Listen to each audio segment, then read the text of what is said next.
ఒక చిన్న కథ చెప్తా వినండి. ఒకసారి ఒక వ్యక్తి ఒక డాక్టర్ దగ్గరికి వెళ్ళాడు. వెళ్ళి డాక్టర్ గారితో ఇట్లా అన్నాడంట, డాక్టర్ గారు నాకేమిటో గుండెల్లో బాధ, చాలా బాధగా ఉంటుంది, జీవితం అంతా ఖాళీగా అనిపిస్తుంది, క్యాకరే, అందుకే మీ దగ్గరికి వచ్చాను, ఏదైనా చేయండి అన్నట్టు.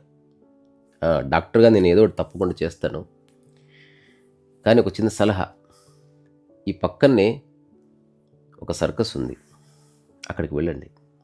ఆ సర్కస్లో ఒక జోకర్ ఉంటాడు. ఆ జోకర్ చేసే ఆ అద్భుతమైన వింత వింత చేష్టలను ఒకసారి చూడండి. అతన్ని చూస్తే ఎవరైనా ఖాళీ అయిపోవాల్సిందే, నవ్వాల్సిందే. నాకు ఎప్పుడు నా మనసు దిగాలుగా ఉన్నప్పుడు అక్కడికే వెళతాను అంటే అప్పుడు ఈ వచ్చిన వ్యక్తి అన్నట్ట, ఆ క్లౌన్, ఆ సర్కస్లో జోకర్ నేనే సార్ అన్నట్టు. సో దాదాపు అందరూ అనండి కానీ కొందరి పరిస్థితి. ఈ మధ్య సైకాలజీలో ఒక కొత్త టర్మ్ వచ్చింది, అదేంటంటే స్మైలింగ్ డిప్రెషన్. అంటే బయటికి నవ్వుతూ ఉంటారు, కానీ లోపల ఏదో బాధ, చెప్పుకోవాలంటే సిగ్గుచేటు, నామోషి. అందరితో బాగానే ఉంటారు. జస్ట్ ఒక 2-3 ఇయర్స్ క్రితం అందరితో నవ్వుతూ నవ్వుతూ నవ్వుతూ ఉన్న వ్యక్తి లోపలికి వెళ్ళి చనిపోయాడు, తాడుకు వెళ్ళాడు. అందరూ అనుకునే మాట ఏమిట్రా అంటే, అంత బాగానే ఉంది, అందరిని నవ్వించేవాడు, ఏమైందో అంటే లోపట ఒక పెయిన్ని క్యారీ చేస్తూ బయటికి మాత్రం నవ్వుతూ ఉన్నాడు. ఏది ఏమైనా సరే అలా ఉండకూడదు. మనకి ఈ భూమి మీద 800 కోట్ల పైచిలకు జనాభా, అందులో మనకు పరిచయం ఉన్న వాళ్ళు ఎంతమంది? మహా అంటే 100 మంది పేర్లు మనకు తెలుసు. అందులో ఒక 20 మందిని కాస్త ఎక్కువగా తెలుసుకుంటాం, వాళ్ళ ఇళ్ళకి వెళ్తాం, వాటెవర్. అందులో ఒక 5-6 మంది బాగా దగ్గరగా ఉంటారు, ఒకరో ఇద్దరో మన వాళ్ళు అనేవాళ్ళు ఉంటారు. మనకు ఏదైనా సమస్య వచ్చినప్పుడు చెప్పుకోవాలి, దాన్ని ఓపెన్గా మాట్లాడాలి. దేవుడికి చెప్పుకోవడం అట్లా కాదు, మనిషికి చెప్పుకోవాలి. స్పందన ఉండే చోట చెప్పాలి. ఓన్లీ నువ్వు అనుకున్నట్టే స్పందన ఉండాలనుకోవద్దు. ఎదుటి వ్యక్తి తిట్టినా దాన్ని అంగీకరించగలగాలి. ఈ స్మైలింగ్ డిప్రెషన్ అన్నది బయటికి చాలా నార్మల్గా కనిపిస్తూ నవ్వుతూ తుడుతూ ఉన్నప్పటికీ లోపల మాత్రం ఒక అంతులేని బాధ, ఒక తీవ్రమైన నొప్పి, ఒంటరితనం అనుభవిస్తూ ఉంటారు. This is not good. So దీనికి కారణం ఏంటి అంటే ఒక తరహా ఇంట్రావర్ట్ బిహేవియర్.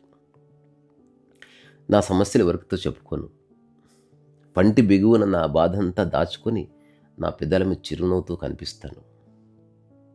నేను ఎన్ని కష్టాలున్నా నవ్వుతాను, నాది పాషాణ హృదయం అని పిచ్చి మాటలు మాట్లాడతారు. అట్లాంటివి ఏమీ లేవు.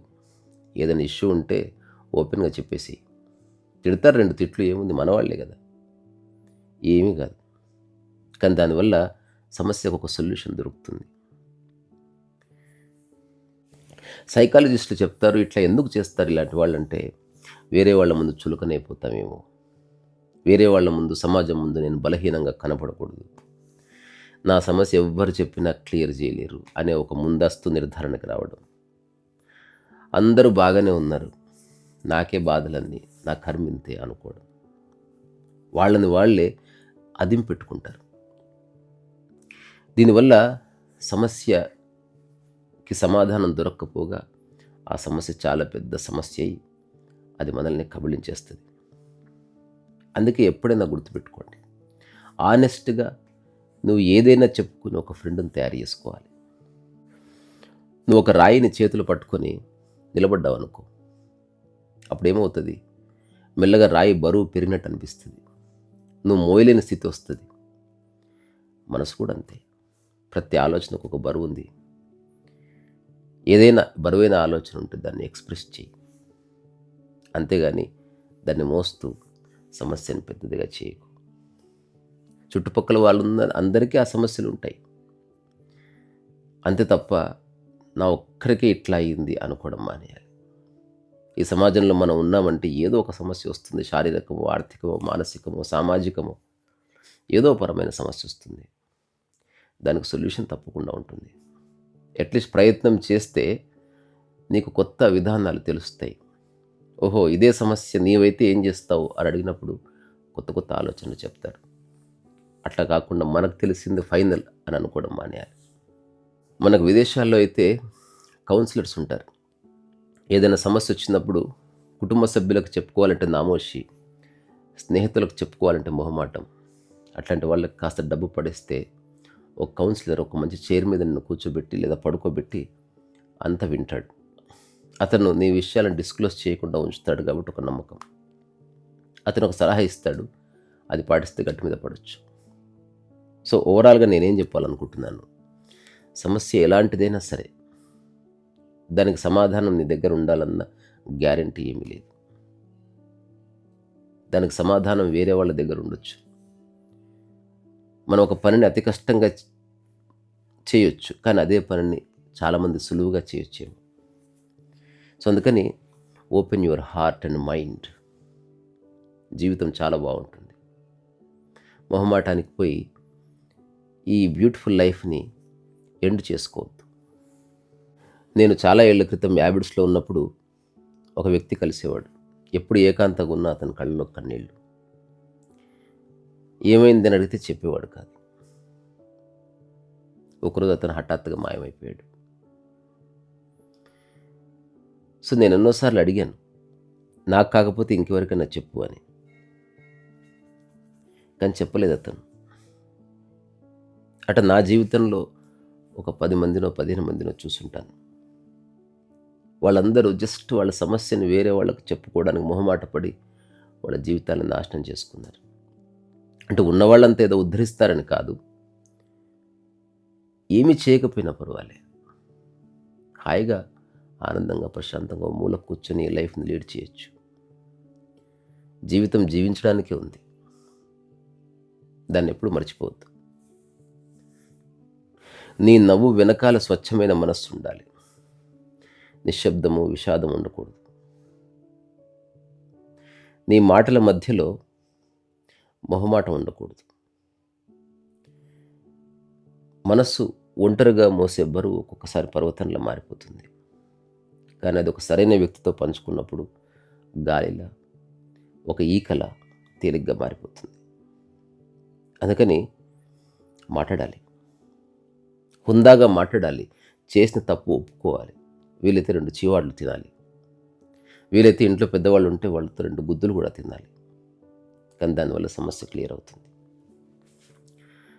సో ఈ స్మైలింగ్ డిప్రెషన్ అన్నది వెరీ డేంజరస్. డిప్రెస్డ్గా కనిపిస్తే ఎవడన్నా సహాయం చేయొచ్చు, అసలు కనబడకుండా దాస్తే దానికి ఎవరు సహాయం చేస్తారు? అందుకని ఈరోజు ఒక్క మాట చెప్పి ఈ చిన్న విషయాన్ని నేను ముగిస్తాను. ఒక ఓల్డ్ సేయింగ్ ఉంటుంది, silence can hide your pain but it cannot heal it అంటారు.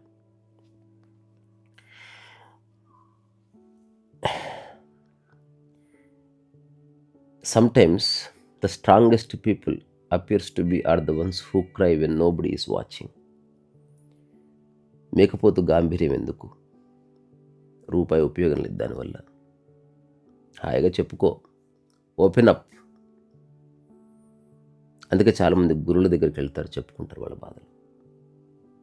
చెప్పుకుంటే బాధ తగ్గుతుంది, సొల్యూషన్ దొరుకుతుంది. ఇది మాత్రం 100% ట్రూత్.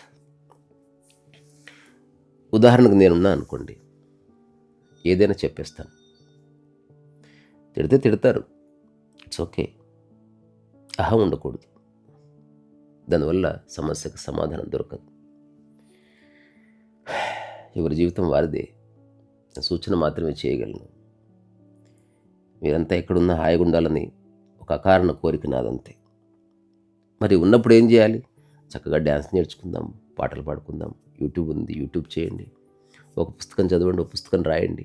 ఓ 10 మందికి భోజనం చేసి పెట్టండి, ఓ 10 మొక్కలు నాటండి, ఒక కుక్కను పెంచుకోండి. లేదా ఎవరన్నా డబ్బులు బాగా ఉంటే ఒక అనాథ పిల్లవాడిని తెచ్చి పెంచుకోండి.